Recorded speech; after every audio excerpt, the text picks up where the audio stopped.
Hey guys, it's the Loud Guys. Today we are going to watch US enemies are not going to like this video, and we Indians are normally the allies of USA. Like previously in the 70s or in the 80s era, we used to be the enemy of USA, and Pakistan used to be the friend of or the ally of USA, and like we used to be the friend of Russia. And today times, like we are friend of both Russia and USA, which is a very struggling thing to do because yes, of course, there are many times that US puts sanctions on Russia, then India follows. India denies those sanctions, like India is trying to import oil from Russia. So there are many things that are going on that is not so smooth sailing between India and USA. So India might turn out to be an enemy, but I hope not, because we have seen the videos where like how mighty US is. So we are going to see what is there in this video. Also, the thing is, like our neighbor China is a very big enemy of USA, and it is continuously doing some things. So we should surely watch this video. Same. I do think that in this video we're gonna see the American weapons, and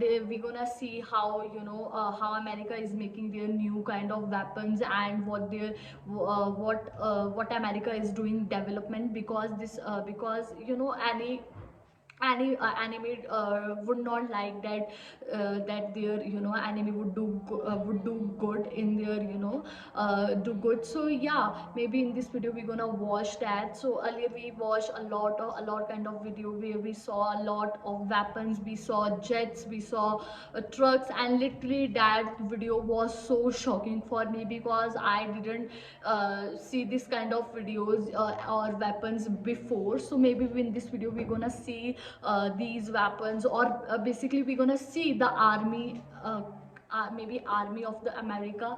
So I do think that this video is going to be the power related video. So I'm so much excited to watch this video. So let's watch the video. And actually, like I want to know what is there that enemies are not going to like and what will be mentioned in this video. So let's watch this video. Look at this chart. It compares military budgets of countries, but it's a bit different because it doesn't compare one country's military spending to another, but instead compares the US's military spending with the cumulative total of the 9 other countries' military spending. We're all on the top 10 list of biggest spenders. The reason? Well, the United States spent over $800 billion on its military in 2021. That's so much. Thus outspending South Korea, Japan, Saudi Arabia, Germany, France, Russia, the UK, India, and China combined. So there is frankly no worthwhile comparison to be made here. Yet still, after fighting wars in Afghanistan and Iraq, and after a trade war with China, as well as unfriendly relations with Iran and North Korea, the US has its fair share of enemies who undoubtedly want to hurt them in one way, shape, or form.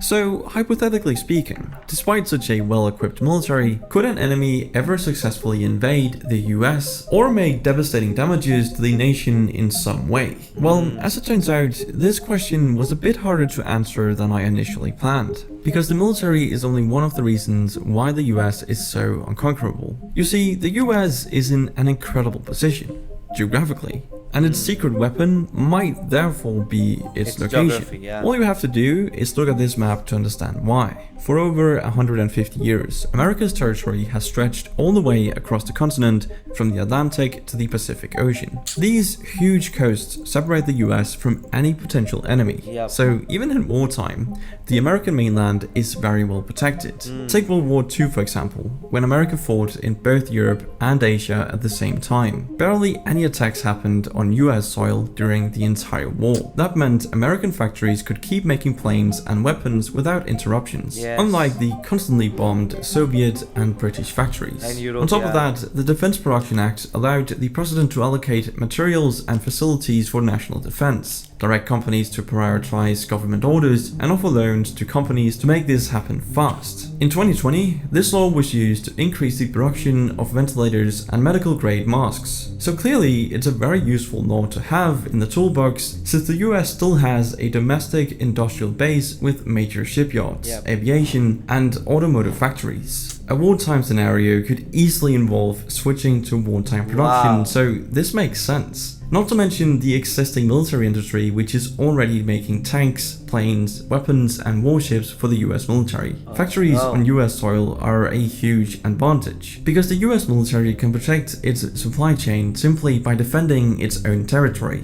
Very little has to come from outside compared to its enemies, who would need to constantly run supplies across an entire ocean. I mean, just look at the size of the Atlantic Ocean and the even bigger Pacific to get an idea of just how long enemy supply chains would have to be. Not to mention the fact that with today's satellites, it would be trivially easy to spot an invasion coming from thousands of miles away and take out enemy shipments before they ever reach the US coast. Supply lines are critical in any war, and the US military is well known for its excellent logistics capabilities. They have the added advantage of the 45,000-mile highway system, which was designed with troop movements in mind. On top of that, the US has 140,000 miles of freight railway infrastructure. Now sure, this can be a double-edged sword, as enemies could use this infrastructure to penetrate into America's heartland. And infrastructure could definitely be a weak point, if not probably guarded. A good example of this would be this pipeline that runs over 5,500 miles from Texas to New Jersey and carries nearly 45% of the East Coast's fuel supply.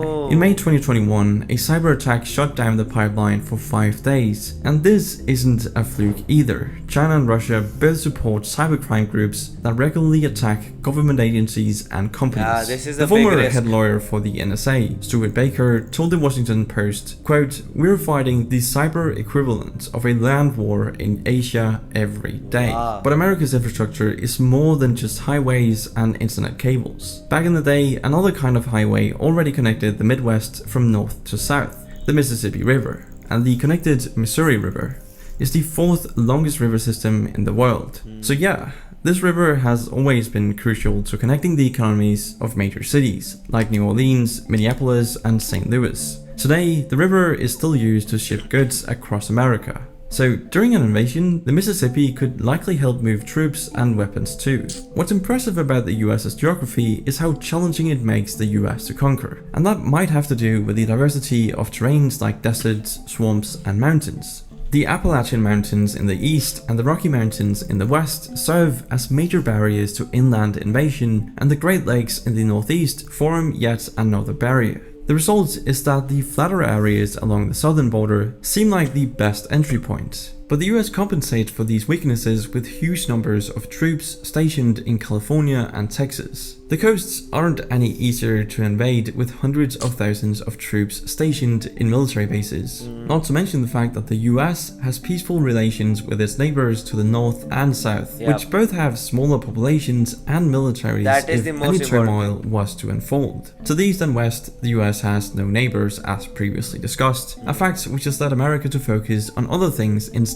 of imminent invasions. On top of that, the NATO treaty requires European and Canadian allies to come to America's defense if it's ever attacked. Oh yeah, and in addition to its current military personnel, the US still maintains the selective service system. See, all males from 18 to 25 have to sign up for a lottery to be drafted in the case of a national emergency.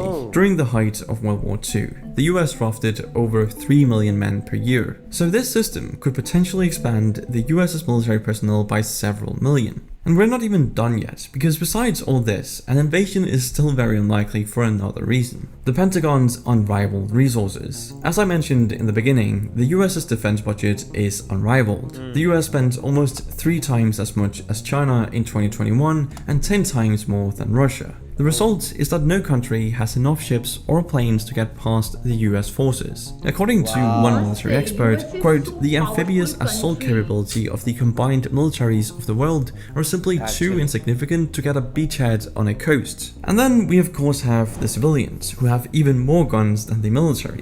So maybe our citizens could also join the fight against invaders. I mean, it's a possibility.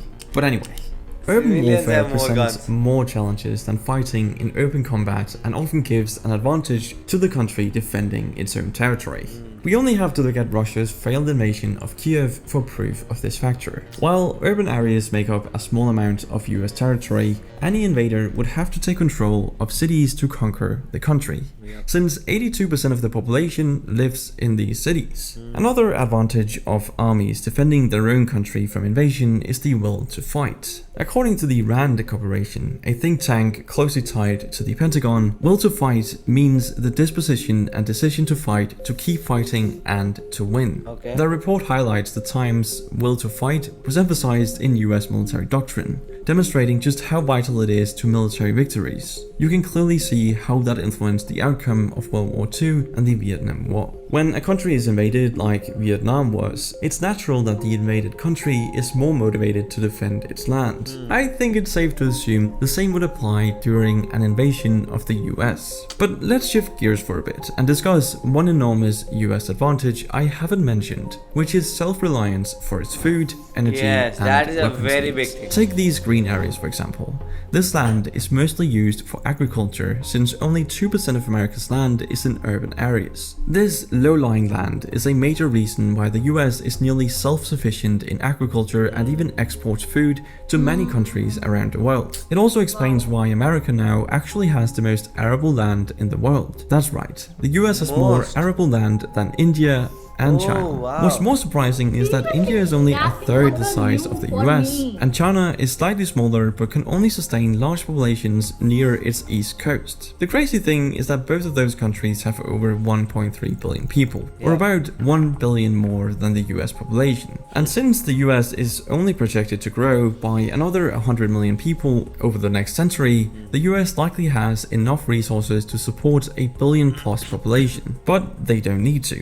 As for energy, the US also has impressive amounts of petroleum and gas, Yes. especially in parts of Texas. It has around 44 billion barrels of proved crude oil reserves and almost 500 trillion cubic feet of natural gas reserves. In fact, when you include biofuels, the US could be considered the largest oil producer in the world. It seems like even the bad parts of US geography have a major silver lining. The Appalachian Mountains on the east coast that I mentioned earlier aren't suited for farming, but they do have huge coal deposits that have been exploited for decades. And surprisingly, at least to me, America has the world's largest coal reserves, and Everything loads is of the other largest in natural America. resources from energy to metals. But to share a bit of a weakness of the US, it turns out it doesn't have every metal it needs to defend itself. You see, this shiny looking rock is a mineral called antimony, and is critical for making bullets and other weapons, and even night vision goggles. While antimony played an important role in World War II ammunition production, the last mine in the US closed in 1997. The US is therefore reliant on China and Russia, its two biggest military What the rivals, hell? for supply of this critical mineral. This is So important. the US does have weaknesses, but who Yes. could actually have the military might and, most importantly, motivation to try and invade the US? Actually, no Well, country. the latest US defense strategy names the People's Republic of China as the US's most consequential strategic Yes. competitor, and notes that Russia poses acute threats. Beyond these two big threats, it also mentioned North Korea and Iran.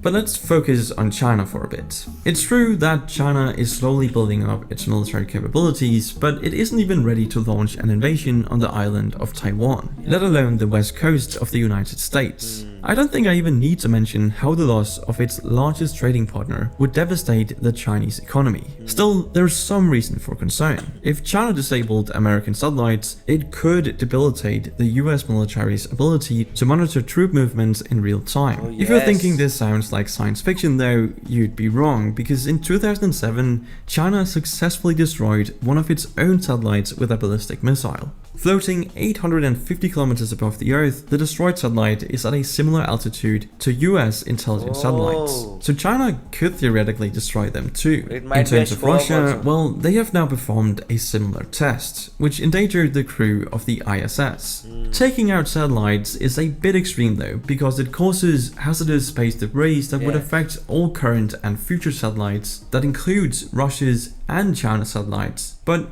Russia and China are already interfering with US satellites on a daily basis. How? They're just using lasers and jammers instead of trying to shoot them down. What's even scarier though is China's recent investments in AI and quantum computing, which could change the future of warfare. I mean, imagine how hard it would be for the Pentagon to strategize against an enemy using an AI supercomputer to calculate decisions in milliseconds. Wow. But if we look at Russia again for a second, their military has turned out to be much more disorganized and incompetent than we imagined before their invasion of Ukraine in early 2022. Still, they're definitely a force to be reckoned with nearly 1 million troops, thousands of vehicles and specialized hacker units. As for other potential attackers, North Korea for example may boast that their nuclear weapons can reach the US mainland, but owing to their low budget and antique equipment, there's no way they could invade the entire US. Iran is a similar story, except that they don't yet have a nuclear warhead, although they're not far off. Realistically speaking, both countries use nukes to preserve the regime rather than actually use them against their enemies. Cuba and Venezuela are two other enemy nations in the US's backyard, but their troop numbers and military budgets are hardly enough to invade the United States. And if all else fails to stop an invasion, we shouldn't forget that America is a nuclear-armed nation itself. It has a triad of air, land and sea missiles, which make it impossible to take out entirely. Land missiles are stored in the center of the country, and the sea missiles are in submarines, which are constantly on the move, hidden away without a blip on the radar. Since the Cold War though, nuclear weapons have acted more as a deterrent rather than a direct threat. You see, the principle of mutually assured destruction essentially means anyone who uses a nuke will get nuked back, launching a chain reaction of nuclear warfare, eventually obliterating Earth and ending humanity.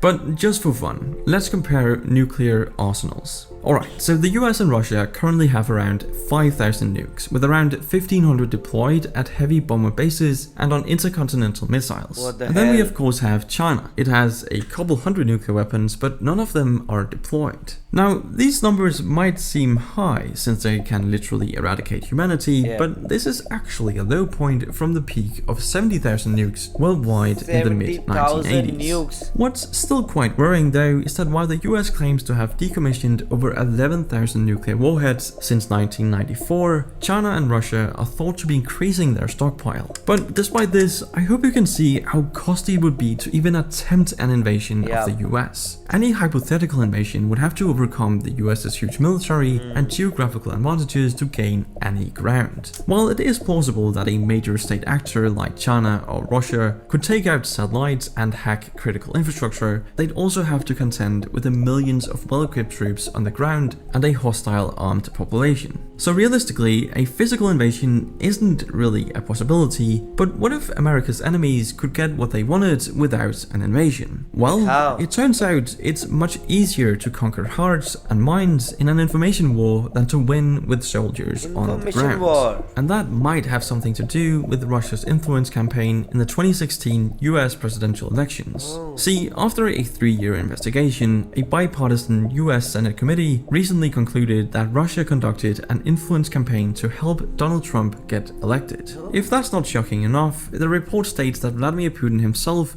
ordered the hacking of Democratic Party emails to be leaked over WikiLeaks. The FBI now has a warrant out for 12 Russian military intelligence officers it believes interfered in the 2016 elections. So this is a serious incident. A recent report by a group of intelligence agencies claims Russia tried to interfere again in 2020, though on a smaller scale. Whether Russia continues to meddle in US politics in the future or not, the damage may already be done as Americans increasingly report a loss of faith in democracy and government institutions. What an informative video it was. Seriously, I like the whole video, and what I really like most in this video, this guy cleared everything about the America. And most importantly, he covered the weakness about the America. He said it's not like that America is only the powerful country, it also has weakness, and we got to know a lot of things that why America is a developed country. We got the reason, and it's not like that America is only developing in the field of the weapons or in the army side. Basically, it's not like that. It is also, developing in the land size or land also.